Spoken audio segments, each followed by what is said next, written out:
आपल्या सगळ्यांच्याच आयुष्यात असे क्षण येतात नाही का, जिथे खूप प्रेशर असतं आणि आपल्याला आपली सर्वोत्तम कामगिरी करायची असते. तर आज आपण मायकल पोर्ट यांच्या स्टील द शो या पुस्तकातून हेच शिकणार आहोत की अशा महत्त्वाच्या क्षणांमध्ये फक्त तग धरून राहायचं नाही, तर आपली छाप कशी पाडायची. हा प्रश्न आपल्या सगळ्यांनाच पडतो, बरोबर? या पुस्तकातला सगळ्यात महत्त्वाचा विचार काय माहितीये? तो म्हणजे दबावाचे क्षण हे घाबरून जाण्यासाठी नसतात, उलट ती स्वतःला सिद्ध करण्याची एक संधी असते. चला तर मग पाहूया या संधीचं सोनं कसं करायचं. या पुस्तकातली सगळ्यात पहिली आणि मला वाटतं सगळ्यात पॉवरफुल कल्पना आहे ती म्हणजे आयुष्य एक रंगमंच आहे. याचा अर्थ सरळ आहे. आपल्या आयुष्यातला प्रत्येक महत्त्वाचा संवाद, मग ती नोकरीची मुलाखत असो किंवा एखादी महत्त्वाची मीटिंग, हे एक सादरीकरणच आहे. आणि एकदा का आपण या नजरेतून बघायला लागलो की आपली तयारी करण्याची पद्धतच पूर्णपणे बदलते. याचा नेमका अर्थ काय होतो? बघा, प्रत्येक महत्त्वाचा क्षण जिथे आपण काहीतरी संवाद साधतो तो एका सादरीकरणासारखाच असतो. आपण काही बोलत नसलो तरी सुद्धा आपली बॉडी लँग्वेज, आपले हावभाव हे समोरच्याला सतत काहीतरी संदेश देत असतात. आता सादरीकरण म्हटलं की आपल्या डोळ्यासमोर फक्त स्टेजवर भाषण देणे येतं, पण इथे तसा अर्थ नाहीये. तर आपल्या रोजच्या आयुष्यातला असा कोणताही क्षण जिथे आपल्याला आपला मुद्दा प्रभावीपणे मांडायचा आहे, त्यालाच सादरीकरण असं म्हटलंय. एक उत्तम सादरीकरण करायचं असेल तर फक्त बाहेरची तयारी पुरेशी नसते, आपल्याला आपल्या मनावरही नियंत्रण मिळवावं लागतं. चला तर मग बघूया चिंता आणि भीतीलाच आपली ताकद कसं बनवायचं. एक इंटरेस्टिंग गोष्ट सांगू का? भीती आणि उत्साह या दोन्ही भावनांमध्ये आपलं शरीर आहे ना, ते अगदी सारखं वागतं. हृदयाची धडधड वाढते, श्वास जोरजोरात चालतो. मग फरक कुठे असतो? तो असतो फक्त आपल्या विचारात. आपण त्या क्षणाला एक धोका म्हणून बघतोय की एक संधी म्हणून? म्हणून पुढच्या वेळी जेव्हा पोटात गोळा येईल ना, तेव्हा स्वतःला फक्त एक गोष्ट सांगा, ही भीती नाही, ही ऊर्जा आहे आणि मी याच ऊर्जेचा वापर करून माझं सादरीकरण अधिक प्रभावी करणार आहे. विश्वास ठेवा, हा एक छोटासा बदल खूप मोठा फरक घडवून आणू शकतो. आणि ऐका, ही खूप महत्त्वाची गोष्ट आहे. आपण नेहमी कसं परफेक्ट होण्याचा प्रयत्न करतो, बरोबर? पण लेखक सांगतात आपल्या ध्येय चुका टाळणं हे नसलं पाहिजे, तर समोरच्या व्यक्तीशी एक कनेक्शन, एक नातं जोडणं हे असलं पाहिजे. कारण जेव्हा लोक आपल्याशी कनेक्ट होतात तेव्हा ते आपल्या छोट्या छोट्या चुकांकडे दुर्लक्ष करतात आणि मग भीती आपोआप कमी होते.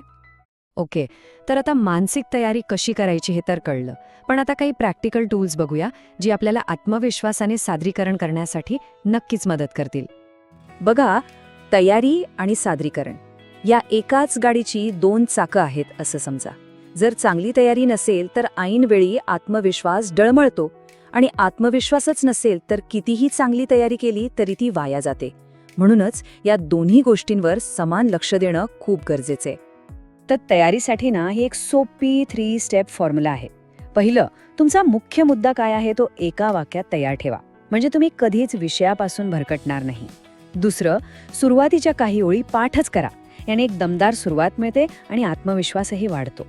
आणि तिसरं, फक्त मुद्द्यांचा नाही तर संपूर्ण सादरीकरणाचा सराव करा, म्हणजे तुमची देहबोली आणि आवाज एकदम नैसर्गिक वाटेल.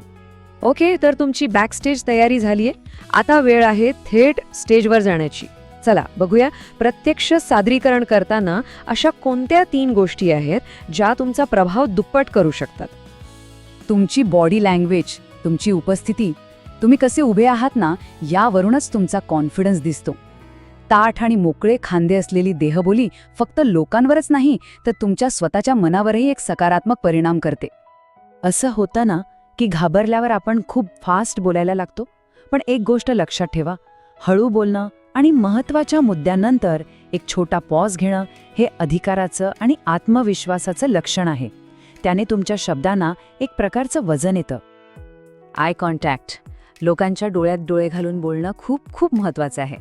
प्रत्येकाशी 2-3 सेकंड नजर मिळवून बोलल्याने एक वैयक्तिक आणि प्रामाणिक नातं तयार होतं आणि यामुळे लोकांचा तुमच्यावरचा विश्वास नक्कीच वाढतो.